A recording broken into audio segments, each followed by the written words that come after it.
Era uma vez dois amigos que viajavam pelo mundo.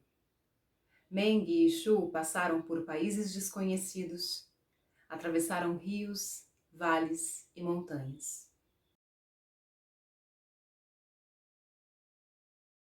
Certo dia, quando cruzavam uma floresta, viram que logo desabaria uma tempestade. Procuraram por abrigo e avistaram ao longe um velho templo em ruínas. Correram até lá e foram recebidos por um velho monge muito sorridente, que lhes disse: Amigos, há muito os espero. Por favor, me acompanhem até a sala dos fundos do templo. Lá fica representado o Bosque dos Pinheiros, uma obra de arte como não existe igual. Ele se virou e foi devagar, arrastando seus chinelos. Os dois amigos o seguiram. Quando chegaram na sala dos fundos, ficaram maravilhados. De fato, aquela era uma obra de arte magnífica. Então eles começaram a andar, desde o começo da pintura, olhando as árvores de todos os tamanhos e todos os tons de verde, até que perceberam que existiam também outras figuras representadas. Uma montanha ao longe, um sol dourado iluminando o céu, e jovens em grupos ou em pares conversando e colhendo flores. Shu ia na frente, e quando chegou bem no meio da parede, ele parou. Ali estava uma jovem tão bela que o deixou boquiaberto. Ela era alta, elegante, tinha os olhos negros como duas jabuticabas, a boca parecia um morango maduro. Nos braços ela carregava uma cesta, colhia flores e os seus cabelos eram negros e longos, penteados em duas grossas tranças que chegavam até a cintura. Shu apaixonou-se imediatamente por ela e ficou ali, parado, observando cada detalhe daquela jovem. Shu não sabe quanto tempo ficou ali, mas se lembra direitinho de quando sentiu, de repente, como se estivesse flutuando, e notou que os seus pés não tocavam mais o chão. Ele olhou em volta e viu um sol dourado iluminando o céu.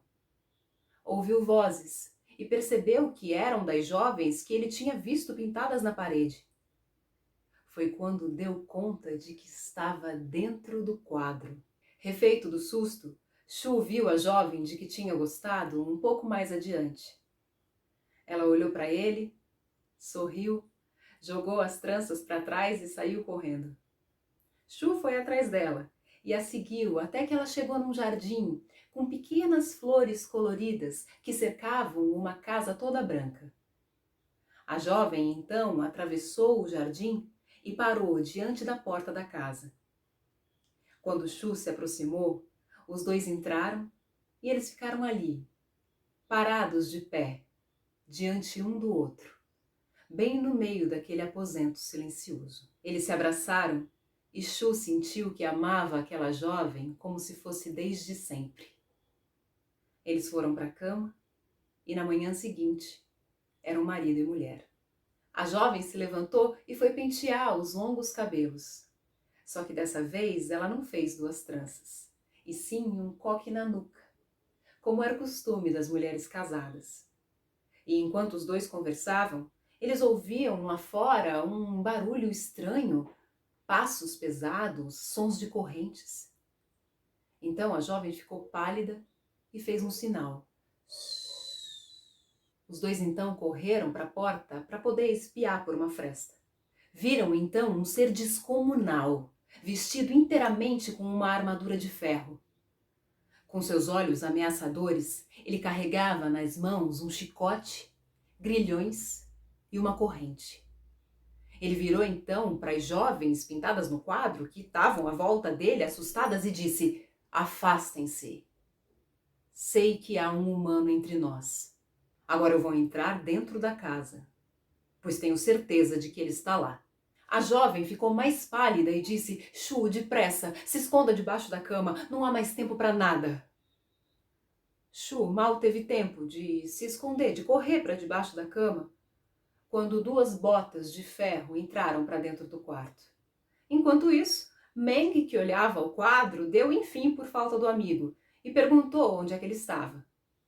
O velho monge então respondeu: Não se preocupe, ele não foi muito longe.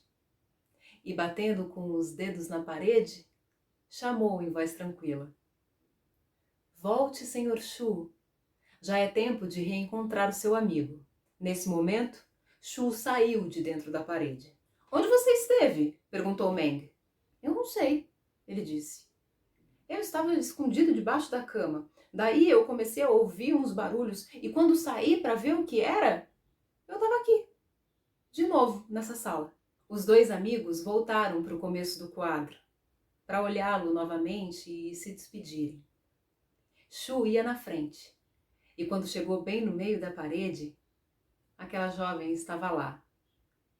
Alta, elegante, os olhos negros como duas jabuticabas, a boca parecendo um morango maduro, colhia flores, mas os seus cabelos não estavam mais presos em duas tranças, e sim num coque na nuca, como era costume das mulheres casadas naquele lugar. Os dois amigos desceram as escadarias do templo em silêncio. A chuva havia parado e eles não disseram palavra. A viagem continua. Ninguém se banha no mesmo rio duas vezes. E cada vez que a gente conta uma história, também é diferente. Porque nós não somos mais os mesmos e nem a história. Porque cada vez que ela é contada, é como se uma nova camada fosse acrescentada a ela. Esse movimento dialético acontece sempre que a gente se permite apreciar, fruir uma obra de arte, ou então quando a gente, em algumas situações da vida, se coloca disponível, aberto para receber o que vem de fora e também para dar um pouco de si como sujeitos de uma experiência. No caso das histórias, tanto os ouvintes quanto os narradores se transformam justamente porque nós somos os sujeitos dessa experiência e estamos nesse lugar de disponibilidade. Mas pelo amor de Marx, quando eu estou falando aqui de experiência, eu não estou falando dessa experiência que a gente vê muito falar hoje em dia, né, dentro de um viés capitalista, que é uma experiência de consumo. Tipo, você não vai mais na padaria comprar um pãozinho, você vai na padaria ter a experiência de comprar um pãozinho. Isso, na verdade, é mais o consumo da experiência do que qualquer outra coisa, né? Porque, afinal, o capitalismo se apropria de tudo. Eu tô falando aqui de experienciar a vida. O Walter Benjamin tem um texto que se chama O Narrador, e lá ele fala tanto dessa figura do narrador tradicional, quanto fala também de nós, como narradores da nossa própria vida. E reflete sobre como, ao longo do tempo, a experiência vem se tornando cada vez mais rara, cada vez mais escassa, por conta da nossa falta de tempo, por conta do excesso de trabalho.